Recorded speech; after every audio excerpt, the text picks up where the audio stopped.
every time we have like, let's say, 100 new people who are into keyboards, I don't know, maybe I don't know, maybe would you even say 10 of them would be into vintage? It'd be such a No, crazy, less. yeah, like Vintage? Vintage is is, yeah, is, like It is work. is dying. People like how No. vintage looks, but as soon as they learn a single thing about vintage, they're like, no. Yeah. yeah, it's so like I got this It, for free, and I realized I can't just put it into any like Alps custom because the keycaps won't fit. Like that's like, well, oh shit, yes.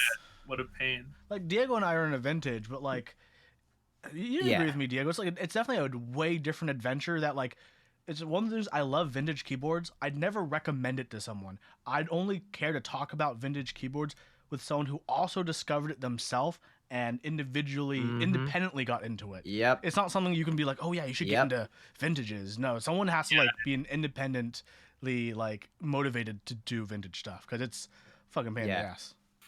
So to put it simply, you like let's say you're a new person and you got interested in vintage stuff because you watched a few people restore stuff like tech stuff out there, like retro battle stations maybe, or Kairos maybe reviewing an old board, and you got interested in it. The only way you actually stick with vintage though is because you saw maybe like a more contemporary enthusiast do something cool with it.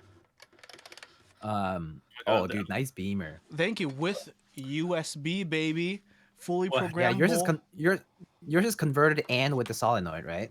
Yeah, and I have the solenoid on. Yeah. Yeah, I actually have a 3278 that I need to convert. Ooh, 3270. I'm jelly. That's nice. Yeah. Any beamers? Yeah. The reason I haven't done it is because I'm actually waiting for solenoid control. Yeah, I think they're all out. They've been out of stock Because for like last year. well, there's also like new ones in the works with QMK, so Oh, that's yeah. right.